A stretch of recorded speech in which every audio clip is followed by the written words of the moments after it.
Hoy se vive un lunes negro en los mercados internacionales, muchos de ellos ya cerraron con números bien a la baja. Esto impulsado por el temor al COVID-19, pero también por sobre todo la falta de acuerdo entre Arabia Saudita y Rusia para reducir la producción de petróleo. Wall Street y las grandes bolsas europeas se desplomaron mientras que el crudo cayó de forma histórica, cerca de un 30%. En tanto, aquí en Chile, el dólar cerró, fíjese, en 842 pesos. Vamos a hablar de este escenario, también lo que viene hacia adelante con este día negativo para los mercados financieros, el impacto también para el bolsillo, muy importante. Nos acompaña Tomás Flores, economista senior de Libertad y Desarrollo. Tomás, como siempre, un gusto. ¿Cómo estás? Muy bien. A ver, quiero partir con las palabras del ministro de Hacienda, Ignacio Briones. Él llamó a la calma, como todo buen ministro de Hacienda, digamos, no se esperaría una frase de otro talante, de otro estilo, pero dije mantener la calma por esta sobrereacción. ¿Tú crees que fue una sobrereacción que Wall Street haya caído cerca de 8%, la Bolsa de Santiago 4%, llegar a 842 pesos el tipo de cambio, por ejemplo? Sí, ¿Es una sobrereacción? Sí, hay una sobrereacción. Sobre todo cuando hay un hecho que es histórico. Te fijas, pocas veces se pueden observar en los últimos 50 años quiebres en la OPEP, como el que vimos hace algunas horas atrás. ¿Okay? Ahora, esta es una organización, por cierto, contraria a la libre competencia, que viene actuando con impunidad hace más de 50 años, y se la ha arreglado para mantener el precio del petróleo relativamente alto, con la ayuda, sin que sea un miembro pleno, de los rusos, que son hoy día un importante productor de petróleo. Claro, por eso se ha hablado de la OPEP+, que son los países productores de petróleo de la OPEP y otros países como, por ejemplo, Rusia. Entonces lo que tenemos hoy día es que ante la negativa de sus socios de reducir la producción, Arabia golpea la mesa y anuncia una expansión sustancial de su producción, haciendo caer el precio en esta magnitud, sabiendo que ellos, los saudíes, pueden sobrevivir a precios de $35. En el caso de los saudíes, el costo de producción debe andar del orden de $9 el barril, o incluso menos que eso. Pero sus socios no son capaces de sobrevivir con un precio de $35. De partida Venezuela. ¿Te fijas? Venezuela tiene un costo que supera largamente eso. Debe estar hoy día probablemente con el rosario en la mano, ¿okay? El presidente Maduro, sí, porque cada barril de petróleo que exporte le ha significado una pérdida económica. De hecho, los rusos probablemente tampoco son capaces de sobrevivir con $35. Y considerando que la competencia de Rusia es justamente Estados Unidos. Así es. Con el shale oil, el shale oil, ¿lo dije bien? Sí. Siempre me confundo ahí. Sí. Claro, que ha sido siempre la competencia hace bastante tiempo desde el mercado de la energía. Por tanto, yo creo que, yo no sé con qué rapidez lo van a hacer, pero no me extrañaría que en el transcurso de esta semana la OPEP más Rusia lleguen a un nuevo acuerdo. Y toda esta rebaja de precios que hemos visto efectivamente se revierta. No es la primera vez que ocurre. ¿Okay? De hecho, hace casi un poquito más de 4 décadas tuvieron un enfrentamiento grande que lo resolvieron, si esto es cosa de negocio. Te fijas, y evidentemente los saudíes quisieron mostrar efectivamente su potencia, su fuerza, y lo hicieron de manera convincente. Ahora, Tomás, te hace con la pregunta, con ese contexto donde está la posibilidad de llegar a acuerdo, porque finalmente sabemos que ya ha pasado. Aquí hay un tema de COVID-19, coronavirus, que hace proyectar que la demanda de petróleo a nivel internacional va a ser menor. Por ende, ahí está la negociación de reducir la producción de petróleo para también ayudar al precio desde la mirada de los productores. Pero en ese punto, uno hace también el análisis de lo que fue este día en los mercados, con caídas de 8%, 9%, un dólar acá de 8.42, que no solamente nos podemos quedar con el día de hoy, porque ya estaba en límites de 8.20, por ejemplo, desde el día viernes, 8.16, 8.20.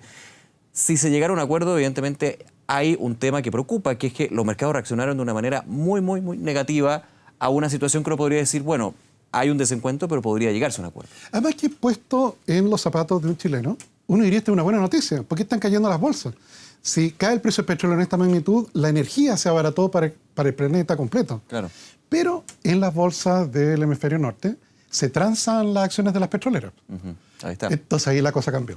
¿Te fijas? Porque claro, muchas veces uno lo analiza desde la perspectiva chilena o China. ¿Te fijas? Consumidores netos de petróleo. Pero piensa tú que incluso hoy día Estados Unidos es exportador neto de petróleo. O sea, efectivamente hoy día Estados Unidos y Texas en particular está más pobre que el viernes pasado. Entonces, evidentemente esa pobreza desde ese punto de vista es la que te hace caer las bolsas, incluso en países que no producen petróleo como nosotros, que también nos vimos contagiados con esa caída. Claro, se da un efecto contagio muy de la mano con lo que estamos hablando de este COVID-19 y ese efecto contagio es bien potente porque finalmente, entendiendo en rasgos súper simples, cuando las bolsas caen es porque se liquidan inversiones en acciones y se van a activos refugios. el dólar, por ejemplo, que explica este 8,42 en parte importante, y también lo que sucede con el oro y otros activos. Eso el día de mañana podríamos encontrarnos, vamos a ver evidentemente que haya un repunte. Y uno diría, bueno, pasó la tormenta, pero aquí hay elementos evidentemente que si nos vamos al tema del coronavirus son preocupantes con respecto a las precauciones que se tienen sobre la producción mundial, sobre el intercambio comercial. Eso va a estar bien presente, ¿no? Y nos va a seguir acompañando. Ya. Te fijas, mientras siga el invierno en el hemisferio norte, eso va a seguir afectando a la economía. Y tal como ustedes lo señalaban en las notas previas, en el caso de Italia, prácticamente es como declarar una economía en feriado. En un feriado que paraliza producción y paraliza consumo. Claro. Entonces, evidentemente ello te lleva, como ocurrió el año 2003 con el síndrome respiratorio agudo, a un primer trimestre, como ocurrió en esa oportunidad, incluso de países que cayeron en recesión o que cayeron de manera importante en su producción. Pero si se vuelve a repetir lo que ocurrió en esa oportunidad, probablemente a partir del mes de julio, parte importante de las pérdidas que estamos viendo hoy día en las bolsas por el coronavirus se habrían recuperado. Y parte de la producción que perdimos justamente en el primer trimestre se habría recuperado. Es decir, es un shock transitorio, pero que evidentemente al no poder dimensionar bien cuál va a ser el impacto final, hay sobrereacción. Como la que vi en la mañana en Bolsa Electrónica de personas comprando $2 millones, fue la primera transacción, a 848 pesos. Te fijas, a los 20 minutos ya había retrocedido 7 pesos el tipo de cambio. Claro. Siempre la primera hora de apertura de los mercados es la hora de el temor. El temor, de la compra y venta masiva. De hecho, en motivada por el temor. Wall Street se suspendió 15 minutos en algún minuto, cuando llegaba a caer más de 7%. También en otras bolsas sucede algo similar. En cambio, la última media hora de transacción es la hora de la razón. Claro. Ahí es cuando tú ya has reflexionado. Y se toman posiciones muchas veces. Porque puedes encontrar algunas acciones tal vez bastante baratas producto de esta sobrereacción. Tomás, quiero ir al punto del tipo de cambio que creo que es muy relevante y en este contexto. ¿Cómo afecta a Chile llegar a un 842 pesos de dólar? Estamos hablando de un máximo histórico que ya eso sí, habíamos visto niveles bien altos desde diciembre del año pasado, pleno estallido social, donde empinaba por sobre los 820 pesos. Bueno, evidentemente persistencias de este tipo de cambio alto se van a transmitir a la economía chilena. Ya está ello ocurriendo. De hecho, la explicación del IPC alto de enero y febrero es justamente este palotino traspaso. El dólar entre febrero y febrero ha subido 21%. El precio de los bienes transables, o sea, de los bienes que son importados, ha subido 4,9%. Nunca se traspasa toda la devaluación, claro, pero sí se puede traspasar cerca de la mitad. Evidentemente, hoy día, como están las ventas, no es muy fácil subir el precio de un televisor o de un automóvil o de un teléfono celular. Pero en la benzina sí. Baja, digamos, claro, pero la benzina sí. Entonces, evidentemente, esto lleva a que los consumidores paulatinamente empiezan a pagar la cuenta de esta pérdida de poder de compra de nuestra moneda, ¿okay? Llevándonos a niveles en los cuales probablemente la inflación se convierte en el obstáculo para que nuestro Banco Central pudiera bajar la tasa de interés de nuevo. ¿Debería bajar la tasa de interés? Sumando todos estos elementos que estamos conversando, no solamente este denominado lunes negro. Yo creo que no todavía. Probablemente es mejor esperar un mes más, ¿okay? Teniendo esta reunión el Banco Central a fines de este mes. O sea, poder recopilar más información, porque tal vez va a ocupar munición que le va a hacer falta más adelante. En una de esas, la situación interna en Chile, con la violencia que estamos viendo todos los días, va a provocar de que finalmente nuestra economía entre en recesión. Te fijas que tengamos nuevamente para marzo, para abril y más SEC negativo. Que siempre para el Banco Central, Tomás, perdón, es bien complicado esta decisión, porque recordemos que la misión principal del ente emisor, el Banco Central, es mantener el nivel de los precios estables, la inflación en este caso. Así es. Pero evidentemente tiene herramientas que muchas veces pueden apuntalar el crecimiento económico, como es la tasa de política monetaria. Así es. Una de tantas. Claro, pero el espacio es pequeño, sí, y el impacto probablemente muy marginal. Y eso es un tema, finalmente, ¿para qué tomar una decisión apresurada si el impacto va a ser marginal? Desde el Ministerio de Hacienda también, desde el Ministro de Hacienda mismo, del análisis ha sido eso, que obviamente no hay una dependencia de lo que diga el Ministro de Hacienda con el Banco Central. Piensa tú lo europeo. En este momento tienen tasa de política monetaria prácticamente de 0%. Ya no tienen ni un cartucho más para poder usar la política monetaria. Japón la tiene en negativo. Japón la tiene en negativo. ¿Te fijas que...? Pero la Reserva Federal hizo un recorte de emergencia anticipado, que eso obviamente es un punto de punto. Y según Trump, le queda espacio todavía. Claro, que en algún momento dijo que eran inmunes y finalmente al día siguiente entrega un plan de fortalecimiento económico. Claro, pero en el caso nuestro, yo creo que probablemente es mejor guardar esa munición, porque puede que nos haga falta en algunos meses más. En ese punto, claro. Tomás, también desde ese punto de vista hablamos de lo que puede ser el impacto del tipo de cambio del dólar, pero de las proyecciones económicas, la inversión que se dice y va a estar seguramente compuesto ya en el próximo informe de política monetaria que revisemos, ya en el primero estaba, el tema de la inversión estancada, factor interno, pero le sumamos también el factor externo. Estamos ante el cliché, que perdón por el cliché, pero esta tormenta perfecta donde siempre en los años anteriores cuando teníamos crecimientos más bien leves se hablaba del factor interno, la pugna con el factor externo. Aquí tenemos de los dos. ¿Cómo se ve esa situación? Sí, yo creo que la suerte que tenemos en esta oportunidad es que el ciclo no coincide en todos los países simultáneamente. Te fijas, esa parte en China, muy grave, pero ya en China, paulatinamente, ya está el virus desapareciendo o amainando. Contenido y con tasas de contagio que van al descenso. En descenso. Por tanto, la actividad está empezando a normalizarse. Distinto al caso en Europa. Te fijas donde vimos en Madrid se cierran los colegios. Claro, no es todo el mundo en el mismo ciclo.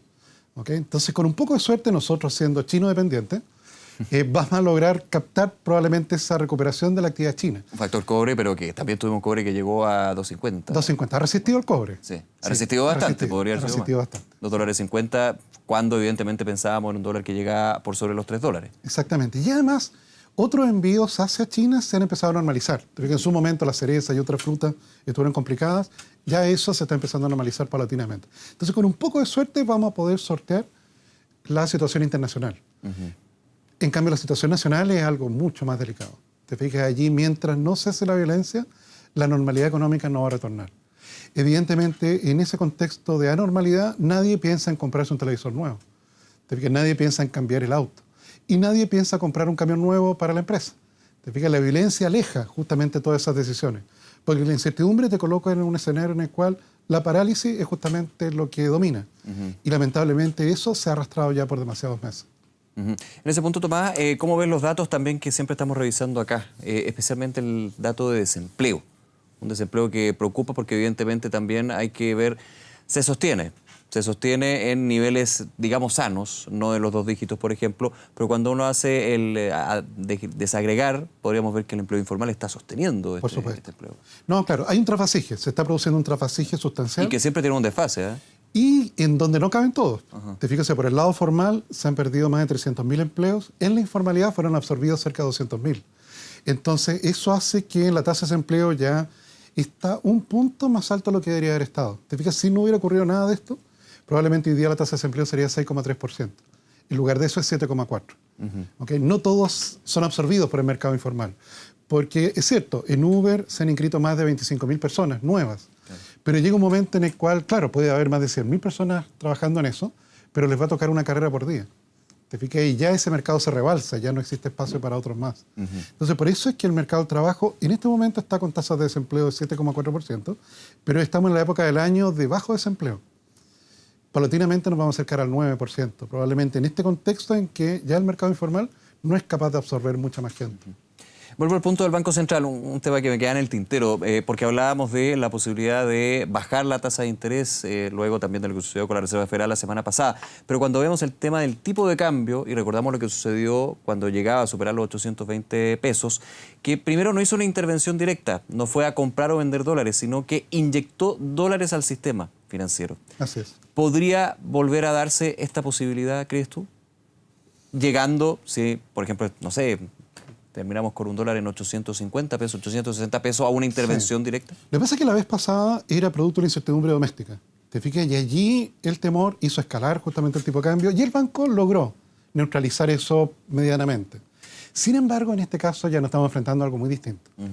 Y a eso que es tan distinto, evidentemente el Banco Central, ningún banco central del mundo sería capaz de detenerlo. Te fijas, como tratar de contener el mar.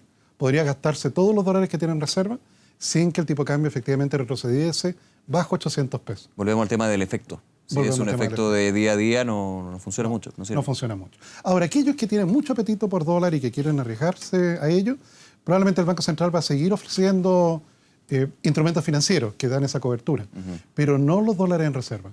Porque nuevamente, en estos tiempos de incertidumbre, uno nunca sabe cuándo va a necesitar la munición que tiene disponible. Es mejor guardarla porque puede que nos haga falta más adelante. Tomás Flores, como siempre, muchas gracias por acompañarnos. Encantado. Que esté muy bien, hasta luego.